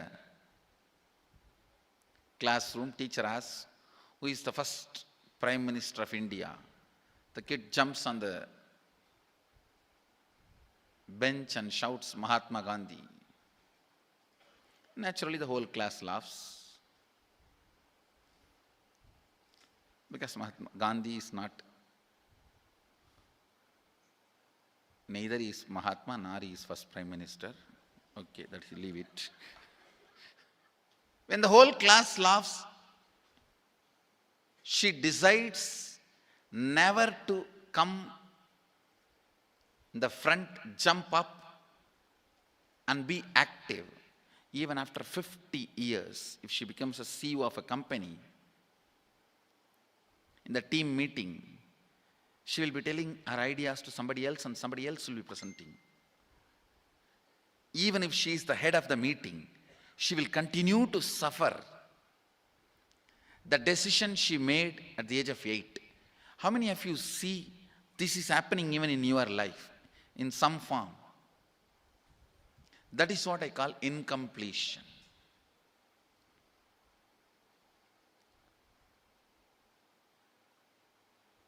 Understand, there is a very powerful science by Sadashiva in Agama. Sadashiva is the first Guru, Adi Guru. He explains in Agama, of course, the moment I utter this word, many will have many questions. What? Sadashiva? He was supposed to be God. Was he Guru? He was supposed to be energy. Was he teaching? Let me be very clear. He is the pure consciousness beyond time and space, but he also assumed form within the time and space. The formless came in form many times and taught the great spiritual truths to the world. We should not even use the word was. Is the right word.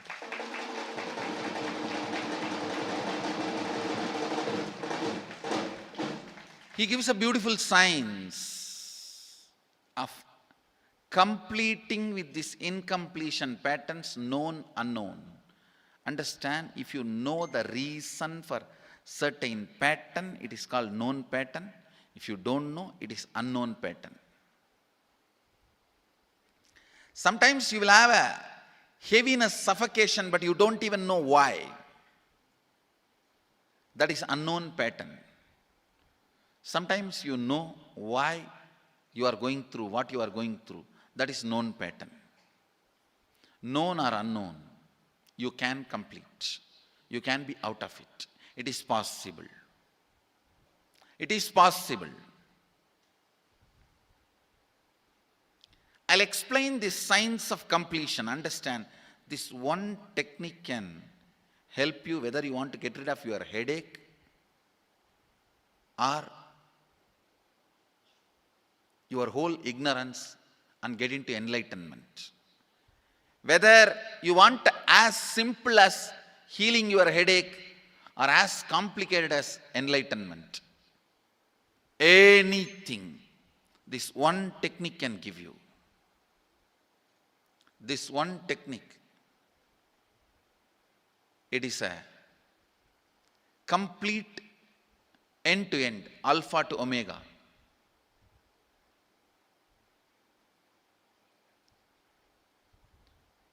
It's from Sadashiva directly. In the Agama, 94th verse, 22nd technique. The chapter is called Shivajnanopanishad and also called as Vijnana Bhairava.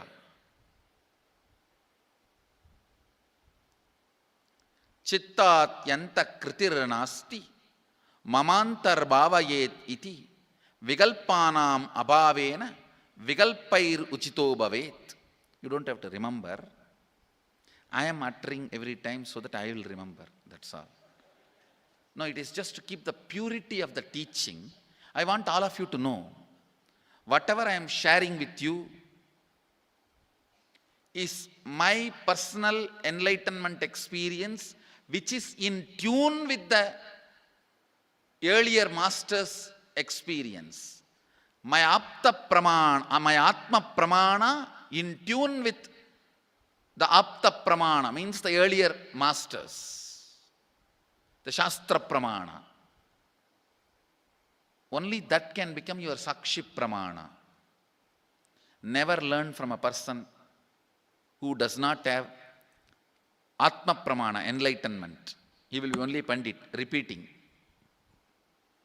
Same way, never learn from a person who claims yes, enlightenment, but does not keep his experience in tune with the Shastra Pramana and shares with you.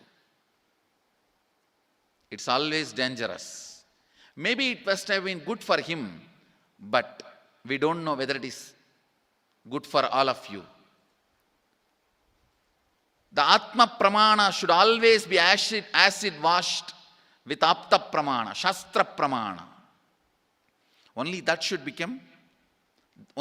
can become Sakshi Pramana, experiential reality for you. Never learn from anybody who has only knowledge, not experience.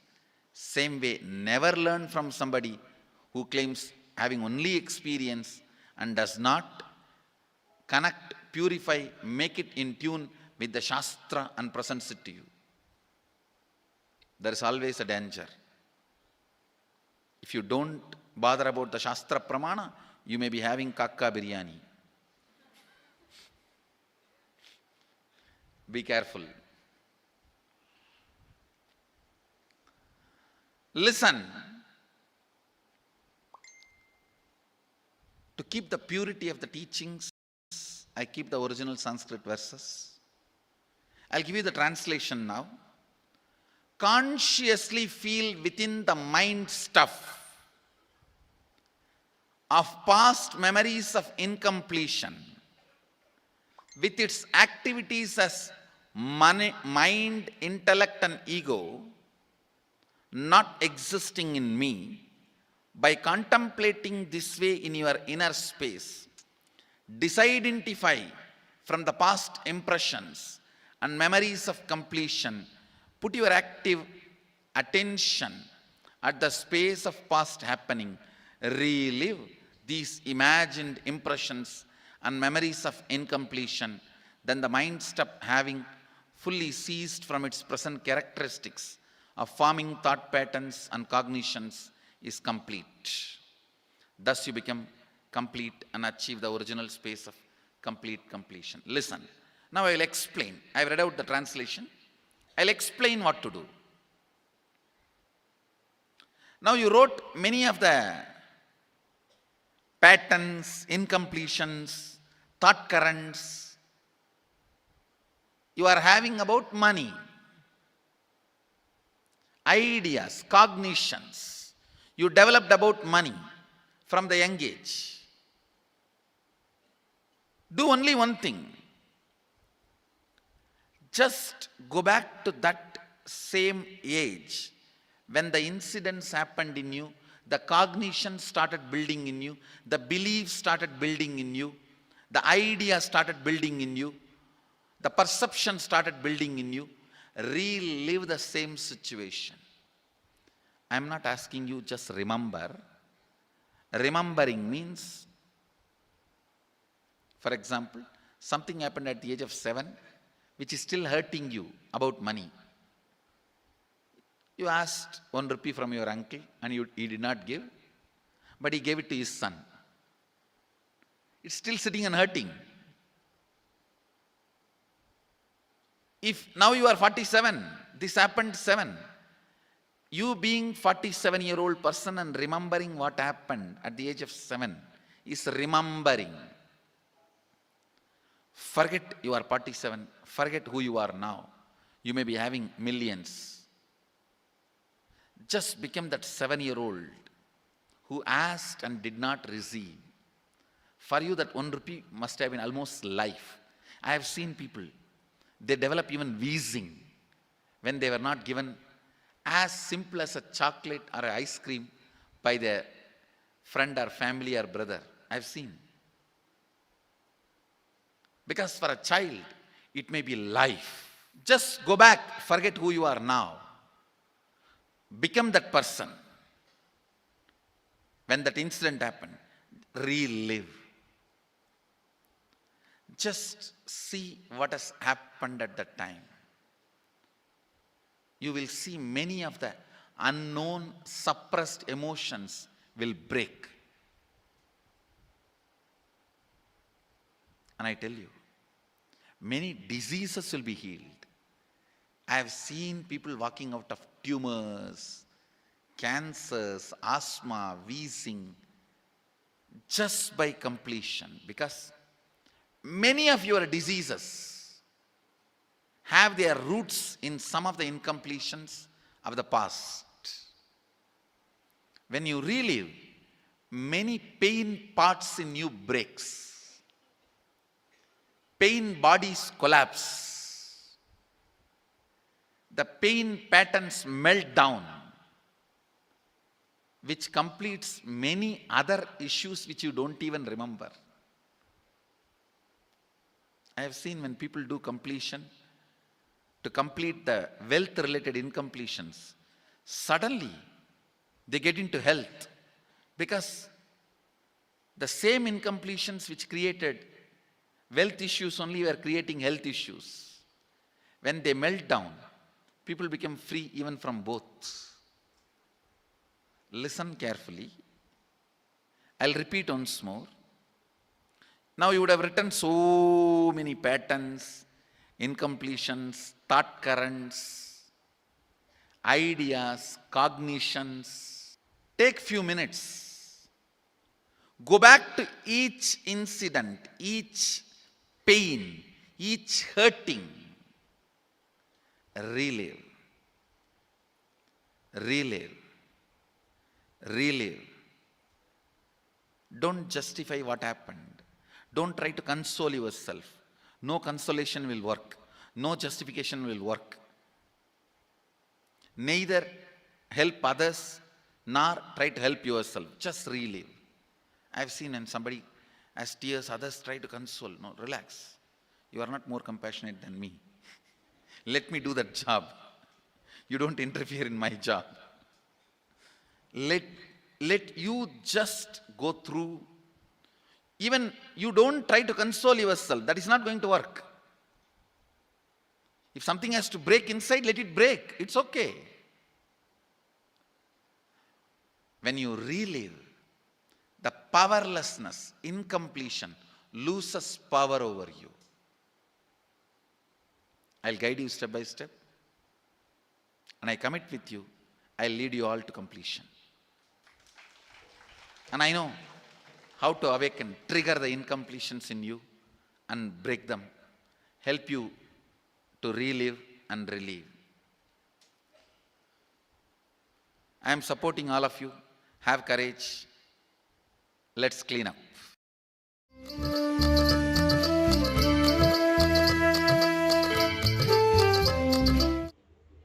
So beautiful. Actually, Bhagwan Reddy Aya, throughout this whole show, you were not always seen to our audience on the social media channels, but throughout this discussion, Aya, you were just overflowing with bliss, having Kundalini awakening. And during this satsang itself, I could see, how you were just having bliss tears and having Kundalini awakening and just praying, being so grateful to Swamiji. It is so beautiful to see, Aya, and just listening to you and your experiences, and how you could just go on talking about the powerful clicks, the powerful cognitions that Swamiji has given you. You did not need a script, you did not need any preparation, but because of the sweet surrender and innocent surrender that you're carrying towards Swamiji, and the whatever powerful cognitions he has given you just so effortlessly sank into your being, and then manifesting these powerful cognitions, translating these powerful cognitions as your practical living experiences. Just it was just so effortless and easy and quick for you. And so many people are, yeah, they are struggling with manifesting wealth, manifesting money. And they they attend so many courses, even in the corporate world. And my question for you, Aya, just like actually straightforward. What what is the powerful cognition that from this satsang that clicked with you the most, and became your reality as a millionaire? And what advice do you have to give to anyone who wants to become a millionaire?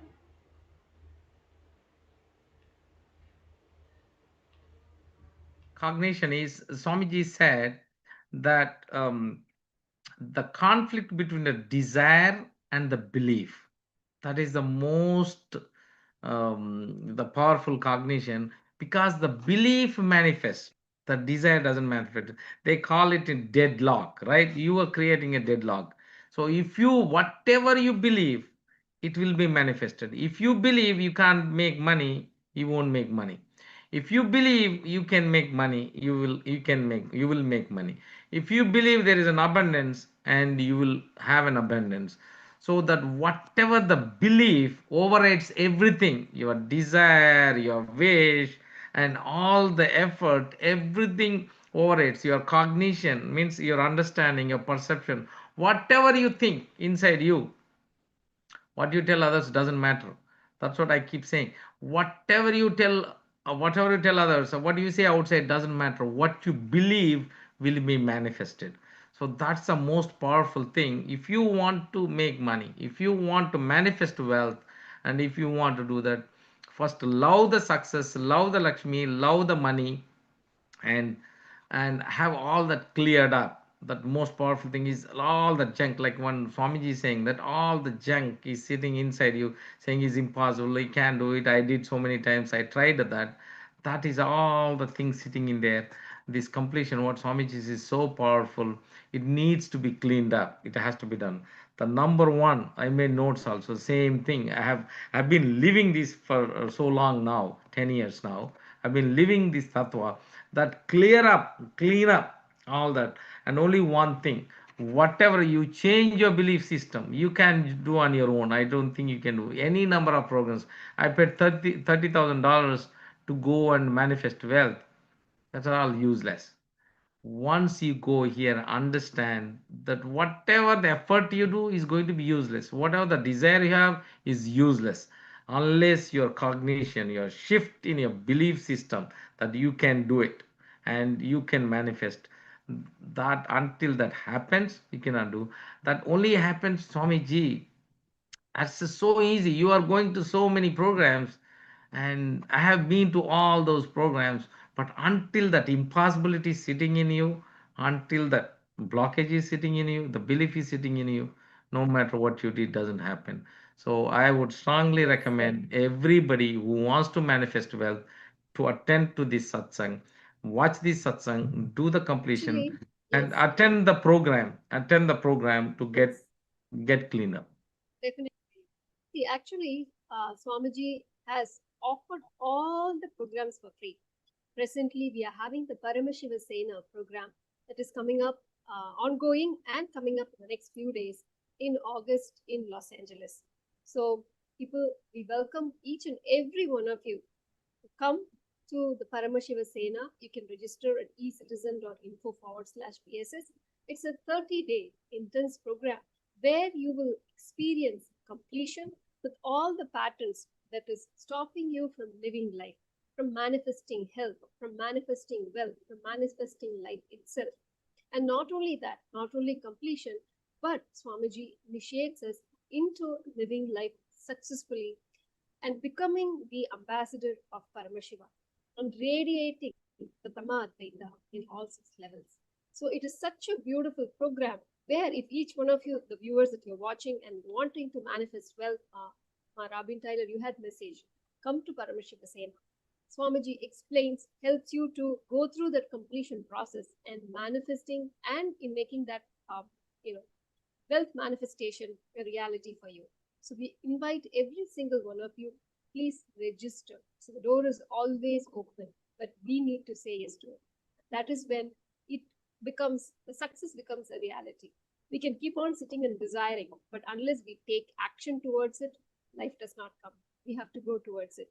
So thank you all for joining. Thank you so much, Aya. It was not only such a beautiful experience, hearing your experiences. It's such eye-opening. The deep trust that you have, and deep devotion and love that you have for Swamiji.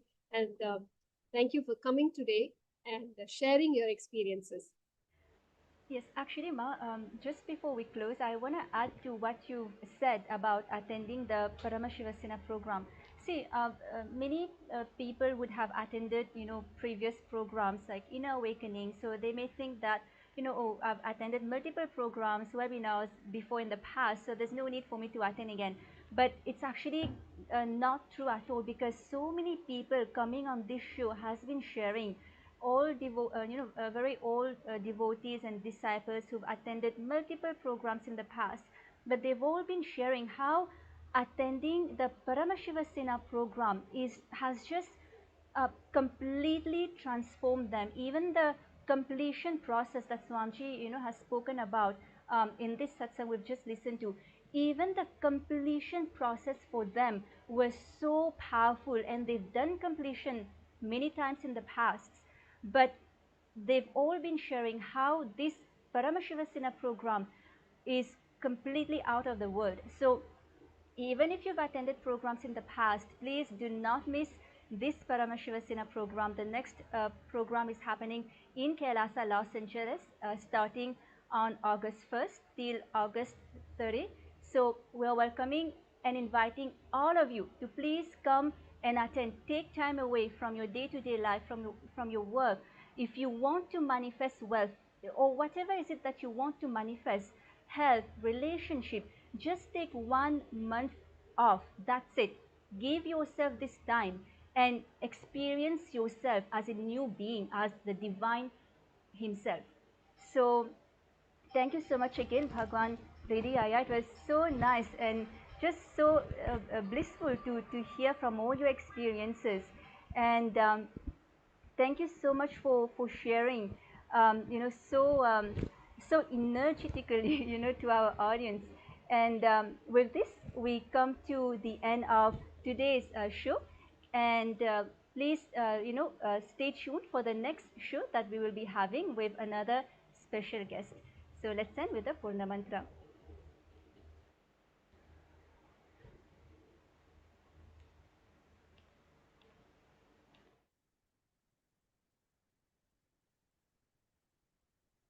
Yes, thank you. Thank you so much, Aya. Thank you. ॐ पूर्णमदा पूर्णमिदं पूर्णात् पूर्णमुदच्यते पूर्णस्य पूर्णमादाय पूर्णमेवावशिष्यते ॐ शान्ति शान्ति शान्तिः हरि ओं तत्सत् भगवान् श्री नित्यानंद परमशिवं पादुकार्पणमस्तु ॐ नित्यानन्दम्